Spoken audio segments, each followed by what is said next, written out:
नमस्कार साथियों, मैं हिमांशु मिश्रा हिंदू राष्ट्र 3.0 में आपका स्वागत करता हूं। आज बात होगी उत्तर प्रदेश के मुख्यमंत्री योगी आदित्यनाथ के लिए। योगी आदित्यनाथ ने उत्तर प्रदेश की पूरी राजनीति को बदल दिया। देश की पूरी राजनीति को योगी आदित्यनाथ जी ने बदल दिया। जो उत्तर प्रदेश किसी मुद्दे पे बोलने के लिए इतराता था, हम बोलें कि न बोलें, जिस उत्तर प्रदेश की झांकी में बकरी रहती थी, जिस उत्तर प्रदेश की झांकी में कब्रिस्तान जैसे लोग रहते थे, जिस उत्तर प्रदेश की बजट में कब्रिस्तान के लिए पैसा आवंटन होता था, जिस उत्तर प्रदेश के बजट के लिए मदरसे जहाँ से न कोई डॉक्टर बनते न इंजीनियर बनते, वहाँ के लिए बजट आवंटित होता था, वो उत्तर प्रदेश आज बदल चुका है। 2017 के बाद जब योगी आदित्यनाथ उत्तर प्रदेश की कमान को संभालते हैं, पूरा माहौल बदल देते हैं, उत्तर प्रदेश का चरितार्थ बदल देते हैं, उत्तर प्रदेश की पहचान को बदल देते हैं। जिस उत्तर प्रदेश को कहा जाता था गुंडागर्दी, बलात्कारियों का अड्डा, छीना झपटी, कब कौन किसके ऊपर अटैक कर दे कुछ नहीं पता था, आज वो उत्तर प्रदेश विकास की गाथा लिख रहा है। कानून व्यवस्था में उत्तर पूरे देश में नंबर 1 की स्थिति में है। बलात्कारियों के खिलाफ तुरंत एक्शन लिया जाता है, अपराधियों के खिलाफ तुरंत एक्शन लिया जाता है। अब बात करते हैं उत्तर प्रदेश में योगी आदित्यनाथ का आना, फिर उत्तर प्रदेश का बदल जाना, ये बहुत बड़ी बात है। मैं भारतीय जनता पार्टी के नेतृत्व को बहुत बहुत बधाई देता हूं कि उत्तर प्रदेश को योगी आदित्यनाथ जैसा एक सशक्त, निडर, अभिज्ञ, न किसी से डरने वाला, अपने बातों पे अड़े रहना, ये सब योगी आदित्यनाथ को उत्तर प्रदेश के मुख्यमंत्री पद के लिए काबिल बनाता है। जब योगी आदित्यनाथ 2017 में उत्तर प्रदेश के मुख्यमंत्री बने तो मैं उस समय फर्स्ट ईयर में था, इंजीनियरिंग की पढ़ाई में मैं फर्स्ट ईयर में था और मैं सो के उठा था। और जैसे ही खबर आई कि उत्तर प्रदेश के मुख्यमंत्री के रूप में योगी आदित्यनाथ शपथ लेंगे, तो मैं आपको बता रहा हूं कि मेरे खुशी का ठिकाना नहीं रहा था। मैं तुरंत मंदिर की तरफ भागा, प्रभु के चरणों में गिर गया। प्रभु, आपने तो हमारी विनती सुन ली। उस समय मैं छात्र था, बहुत खुश हुआ था। और जब ये फैसला आया योगी आदित्यनाथ का, जितने बूचड़ खाने हैं बंद हो जाएंगे, 24 घंटे के अंदर बंद, जितने अवैध रूप से ये मुर्गी काटने वाले, मुर्गा काटने वाले, बकरा काटने वाले, सब बंद। मेरे खुशी का ठिकाना नहीं रहा था। मैं खुश हो गया था पूरी तरीके से। और फिर जब अपराधियों के ऊपर धाए एनकाउंटर शुरू हुए तो योगी बाबा ने दिल जीत लिया था। सैल्यूट है यार ऐसे सीएम को, सैल्यूट है। ऐसे सीएम, ऐसे लोग, ऐसे नेता बिरले में मिलते हैं। कानून व्यवस्था नंबर 1 पे चल रही थी, बस प्रदेश में सब कुछ बढ़िया चल रहा था। योगी आदित्यनाथ उसके बाद लगे प्रदेश का विकास कैसे हो, प्रदेश के अंदर कंपनियों का अंबार कैसे हो, मैन्युफैक्चरिंग यूनिट बढ़ा के प्रदेश के युवाओं को कैसे रोजगार दिया जाए, जो केंद्र सरकार की योजनाएं उसको कैसे जमीन पर लाया जाए, ये सब काम योगी आदित्यनाथ और उनकी पूरी टीम ने किया। फिर बीच में आ जाता है जब प्रदेश में सब कुछ बढ़िया चल रहा होता है तो कोरोना जैसी महामारी आ जाती है, जो प्रदेश और देश की अर्थव्यवस्था को ठप कर देती है। लेकिन अगर आपके अंदर जन सेवा, मातृ सेवा, इन सब की सेवा का अगर संकल्प आपके मन में है तो बड़ी से बड़ी अवरोध भी आपका कुछ बिगाड़ नहीं सकती। यही चीज योगी आदित्यनाथ जी के साथ हुआ था। पिताजी की मृत्यु हो गई कोरोना काल में, लेकिन हमारे मुख्यमंत्री योगी आदित्यनाथ अंतिम संस्कार में न जाके उन्होंने उत्तर प्रदेश की जनता के लिए समय दिया। इस महामारी उन्होंने बोला, हम प्रदेश की जनता को छोड़ के अपने परिवार की चिंता हम नहीं कर सकते। उत्तर प्रदेश की 23 करोड़ जनता, 25 करोड़ जनता योगी आदित्यनाथ जी का परिवार है। और ये सब चीजें योगी आदित्यनाथ को उत्तर प्रदेश का एक मुख्यमंत्री के रूप में सबसे काबिल बना देता है।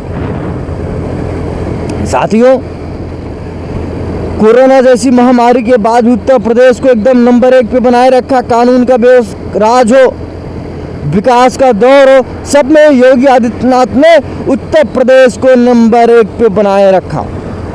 और हम सब ने देखा कि योगी जी अपना कभी श्रेय नहीं लिए कि हमने किया।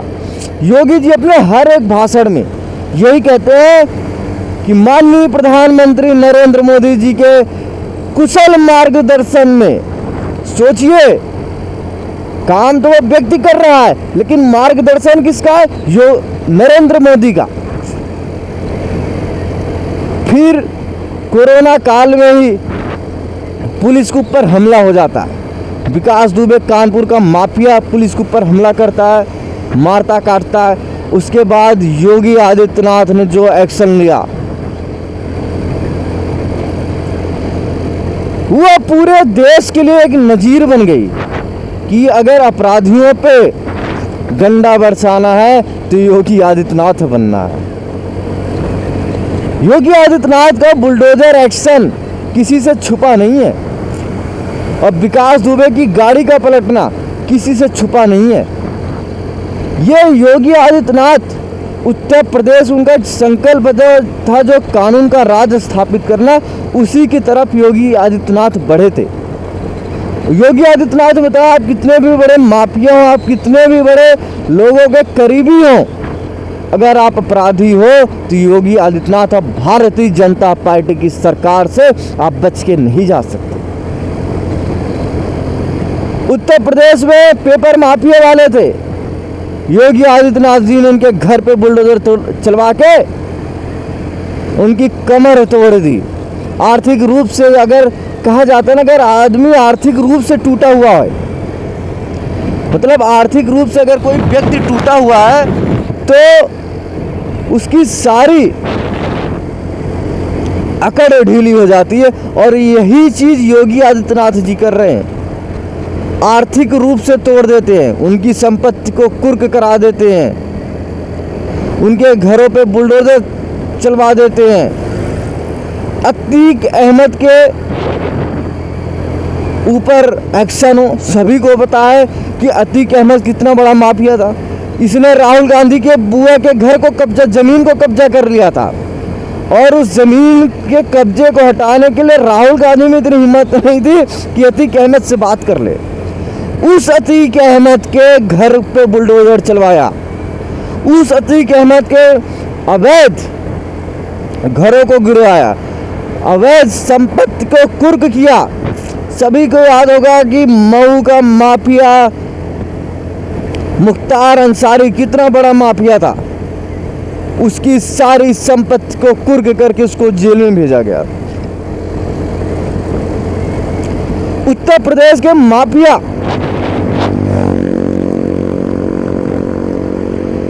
उत्तर प्रदेश में रहने से डरते हैं। आपको याद होगा कि 2017 का जब चुनाव चल रहा था, उत्तर प्रदेश में भारतीय जनता पार्टी के नेता यही कहते थे, माफिया या तो उत्तर प्रदेश में जेल में रहेंगे, या तो अगर रहेंगे तो जेल में रहेंगे, नहीं तो जीवित कोई नहीं बचेगा। ये उत्तर प्रदेश में भारतीय जनता पार्टी के नेता कहते थे, और उसी पे भारतीय जनता पार्टी के नेता अब तक कायम है। आज उत्तर प्रदेश माफिया मुक्त हो चुकी है। योगी जी का रौद्र रूप आप सबने देखा ही होगा। रोजगार की बात हो, कानून व्यवस्था की बात हो, विकास की दौड़ की बात हो, योगी जी हर एक चीज में नंबर 1 पे रहे। लेकिन प्रदेश में जो जातिवादी कीड़ा अखिलेश यादव फैलाता है, ये सबसे खतरनाक है। अगर इसका तोड़ किसी के पास है तो बाबा जी के पास है। 2022 का चुनाव था, सभी को याद होगा कि जब 2022 में चुनाव था, किस तरीके से माफिया और गुंडे लहरा रहे थे। लोगों को लग रहा था कि अखिलेश की सरकार आएगी, हम फिर छुट्टा सांड की तरह घूमेंगे, हमें पूछने वाला, हमें मारने वाला कोई नहीं होगा। लेकिन प्रदेश की जनता योगी आदित्यनाथ के चेहरे पे विश्वास करती है और उसको मालूम, प्रदेश की जनता को मालूम था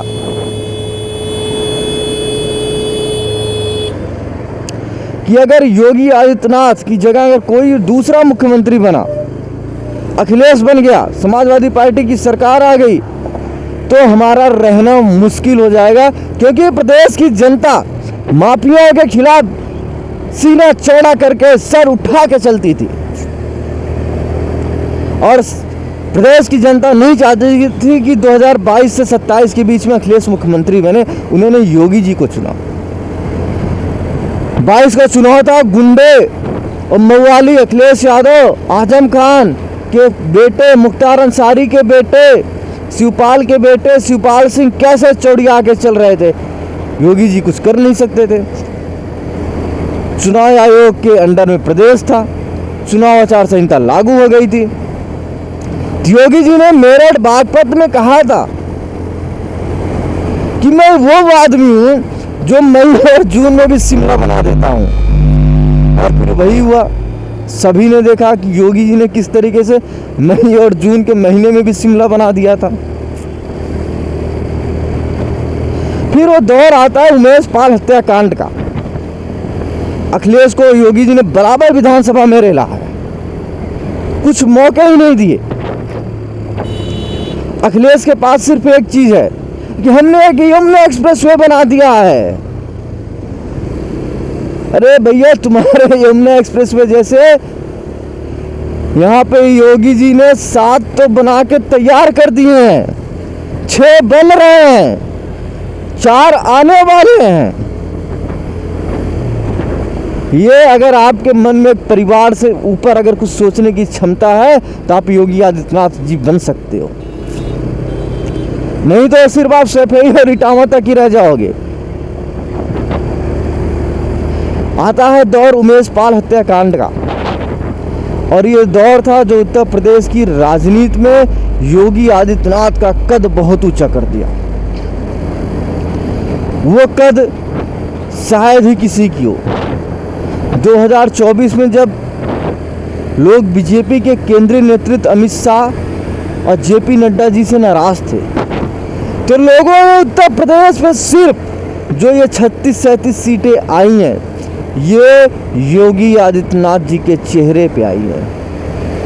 क्योंकि लोग मोदी जी के कुछ फैसले से नाराज थे, बहुत सारे लोग नाराज थे। इसीलिए लोगों ने कहा कि ठीक है, मोदी जी से नाराज हैं, योगी जी से तो नाराज नहीं, हम योगी जी को वोट देंगे। ये प्रदेश की जनता का था, क्योंकि प्रदेश की जनता उमेश पाल हत्याकांड को नहीं भूल सकती थी। प्रदेश की जनता मुख्तार अंसारी का वो केस नहीं भूल सकती थी।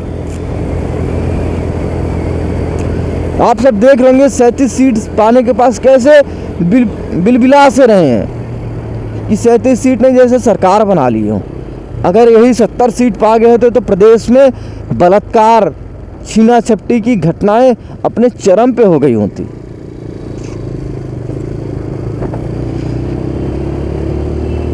जब प्रयागराज में उमेश पाल का मर्डर हुआ, अतीक अहमद के गुर्गों ने किया, तो प्रदेश के अंदर एक भूचाल सा आ गया कि जिस प्रदेश के मुखिया योगी आदित्यनाथ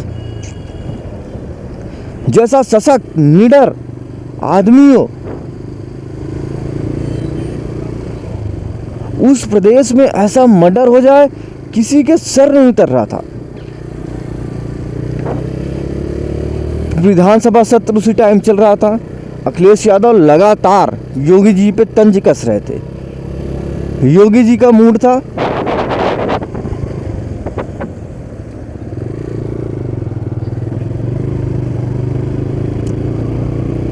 योगी जी का मूड था कि बस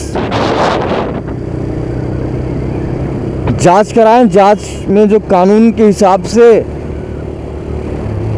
जो सजा वजा होगी वो हम दिला देंगे। लेकिन अखिलेश यादव मान ही नहीं रहे थे। अखिलेश यादव कुछ अलग ही रूप में चल रहे थे, अलग ही रंग में चल रहे थे। वो योगी आदित्यनाथ के खिलाफ लगातार टिप्पणी कर रहे थे।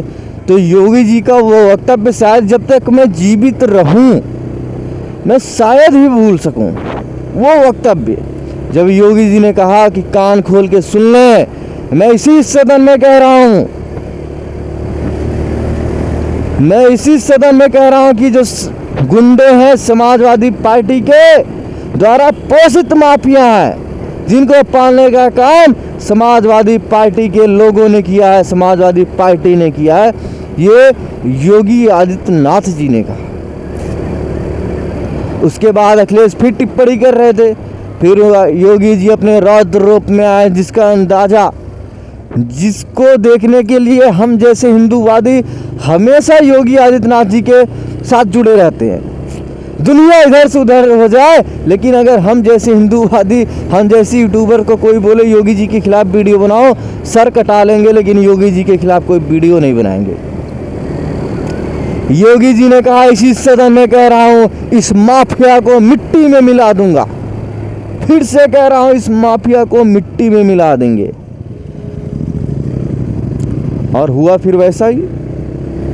सभी ने देखा कि अतीक अहमद को जब अहमदाबाद की जेल से नैनी जेल में लाया जा रहा था, अतीक अहमद बार बार पेशाब करने को उतरता था। उसके भाई और वो दोनों, इन दोनों के अंदर ऐसा डर बन गया था कि योगी जी हमें मार देंगे, योगी जी हमारा कभी भी एनकाउंटर करा देंगे।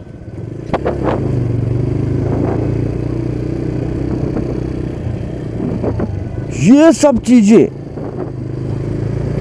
इतना डर माफियाओं के अंदर हो गया था। और हुआ भी वही, वो माफिया मिट्टी में मिल गया। फिर चुनाव हुए, चुनाव के बीच में योगी जी के ऊपर लगातार लोग टिप्पणी करते रहे, फलाना ठिकाना ये करते रहे। चुनाव के बाद ओम प्रकाश राजभर बीजेपी के साथ आए, बीच में ही तरह तरह की बातें हुई। उसके बाद बांग्लादेश का जो भी खेल हो रहा है बांग्लादेश में, उस पर योगी आदित्यनाथ जी ने जो टिप्पणी की, योगी जी की सरकार ने जो एक्शन लेना शुरू किया, तो आप कह सकते हो कि अखिलेश यादव बोरा से गए, हमारे देसी भाषा में, या बौखला से गए हैं। उनको ये गले से उतर ही नहीं रही है कि योगी आदित्यनाथ जी का कद इतना ऊंचा कैसे बढ़ता जा रहा है। बीजेपी योगी जी का जो कद है इतना ऊंचा कैसे कर रही है। अखिलेश यादव वहीं के, ये भी पूर्व मुख्यमंत्री हैं। योगी जी वर्तमान में 8 साल से मुख्यमंत्री हैं। योगी जी राष्ट्रीय मुद्दे पे भी बोलते हैं। दूसरे प्रदेशों में योगी जी की जबरदस्त मांग है। योगी जी की एक अलग ही चेहरा ब्रांड के रूप में उभर रहा है। ये चीजें अखिलेश यादव को उभर नहीं रही हैं। अखिलेश चाहते हैं कि उत्तर प्रदेश में उनसे बड़ा कोई नेता ना हो।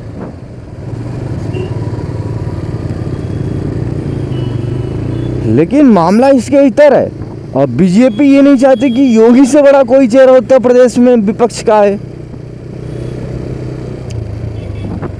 तो आप पूर्णतः कह सकते हो कि ये जो समय चल रहा है, ये योगी आदित्यनाथ जी का समय चल रहा है। योगी जी इस समय एक ब्रांड के रूप में उभर रहे हैं। बांग्लादेश के मुद्दे पे योगी जी ने कहा कि वहाँ पे जितने हिंदू मारे जा रहे हैं दलित वर्ग से आते हैं, और वो दलित वर्ग जो भारत के लोकतंत्र का वोट बैंक नहीं है, इसलिए विपक्ष उन पे कुछ टिप्पणी नहीं करता। और योगी जी ने जो वक्तव्य बोला ये 100% सही बोला। उसके बाद अलीगढ़ में, मेरठ में योगी जी ने जो कुछ कहा वो हर एक हिंदू को सुनना चाहिए, हर एक हिंदू वर्ग को सुनना चाहिए कि योगी आदित्यनाथ ने ये सब क्यों बोला। और जब ये बोला तो किस तरीके से अखिलेश यादव फिर बौखला गए, पूरी पार्टी बौखला गई। जो उनके कार्यकर्ता का मनोबल एकदम हाई था कि हमने हिंदुओं को बांट दिया, हमने हिंदुओं को बांट दिया, हिंदुओं को बांट के वोट ले लिया। अब वो हिंदू भी सोच में जिन्होंने इनको वोट दिया। योगी आदित्यनाथ जी ने कहा अगर एक रहोगे तो नेक रहोगे, बटोगे तो फिर कटोगे, फिर हमारे पास मत आना कि साहब देखो। योगी जी एक ब्रांड के रूप में उभर रहे हैं। योगी जी इस समय एक बीजेपी का जो एक नेता है वो ठीक है, लेकिन एक हिंदुत्ववादी नेता के रूप में योगी जी का कद बहुत